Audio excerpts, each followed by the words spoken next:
We ran to get the tough stuff done. We ran to get the tough stuff done. I make no apology for trying to fix stuff that's hard. I make no apology for trying to fix stuff that's hard. That's hard. That's hard. The easiest way to keep your poll numbers high is to say nothing and to do nothing that offends anybody. The easiest way to keep your poll numbers high is to say nothing and to do nothing that offends anybody. But that's what I promised. Some of you remember the campaign. I said I wasn't just going to tell you what you want to hear. I was going to tell you what you need to hear. I promised. I promised. I promised.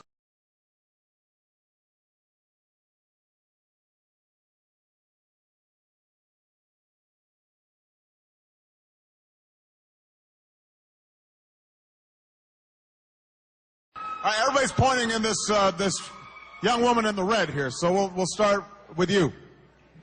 And if you don't mind, introduce yourself. Wait for the microphone. The microphone will be coming up. And all right.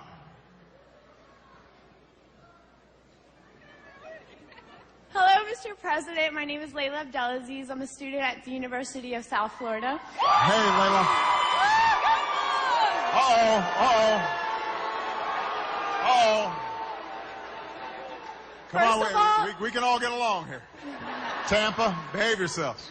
First of all, I'd like to say that I did work on your campaign. I think it's great what you did for the community because you involved us as the youth to understand the grassroots movement and what impact it can make. Thank you. My question is, last night in your State of the Union address, you spoke of America's support for human rights. Mm-hmm. Then why have we not condemned Israel and Egypt's human rights violations against the occupied Palestinian people, and yet we continue to support financially with billions of dollars coming from our tax dollars?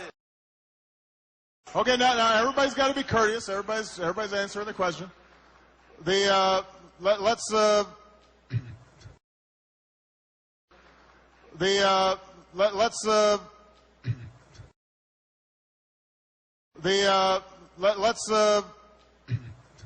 let me just talk about the Middle East generally.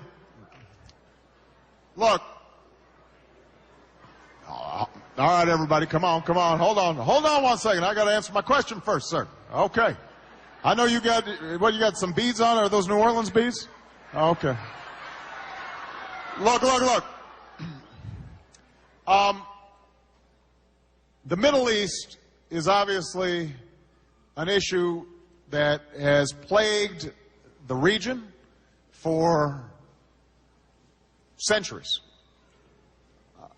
And it's an issue that elicits a lot of passions, as you heard. Here's my view. Israel is one of our strongest allies.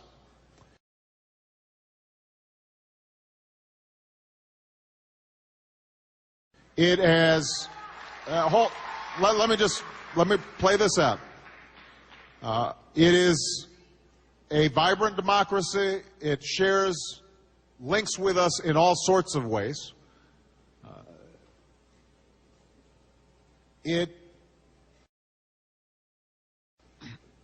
is critical for us, and I will never waver from ensuring Israel's security and helping them secure themselves in what is a very hostile region. So I make no apologies for that. What is also true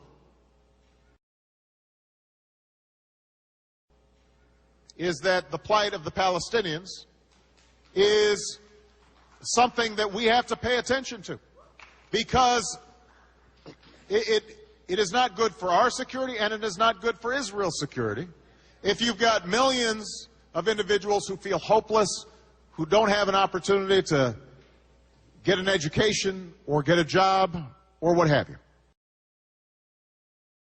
Now, the history of there is long, and I don't have time to go through the grievances of both sides in the issue. What I have said, and what we did from the beginning when I came into office, is to say we are seeking a two-state solution in which Israel and the Palestinians can live side by side in peace and security. In order to do that, both sides are going to have to make compromises.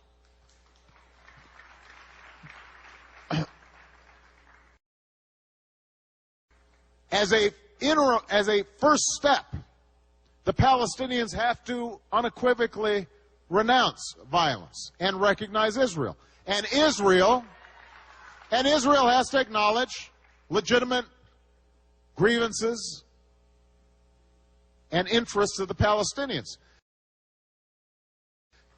We know what a solution could look like in the region, but here's the problem that we're confronting right now, is that both in Israel and within the Palestinian territories, the politics are difficult. They're divided. The Israeli government came in based on the support of a lot of folks who don't want to make a lot of concessions. I think Prime Minister Netanyahu is actually making some effort to try to move a little bit further than his coalition wants him to go.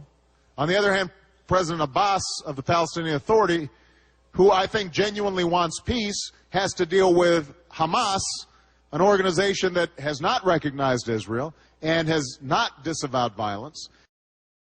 And so we are working to try to strengthen the ability of both parties to sit down across the table and to begin serious negotiations. And I think that it's important when we're talking about this issue to make sure that we don't just knee-jerk use language that is inflammatory or in some fashion discourages the possibility of negotiation.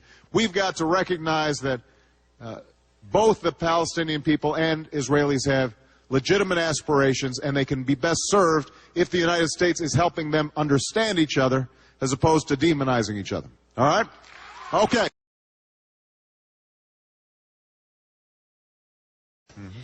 Then why have we not condemned Israel and Egypt's human rights violations against the occupied Palestinian people, and yet we continue to support financially with billions of dollars coming from our tax dollars?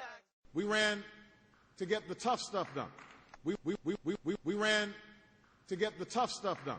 I make no apology for trying to fix stuff that's hard. I make no apology for trying to fix stuff that's hard. That's hard. That's hard. The easiest way to keep your poll numbers high is to say nothing and to do nothing that offends anybody. But that's what I promised. Some of you remember the campaign. I said I wasn't just going to tell you what you want to hear. I was going to tell you what you need to hear. I promised. I promised. I promised. We ran to get the tough stuff done. We ran to get the tough stuff done.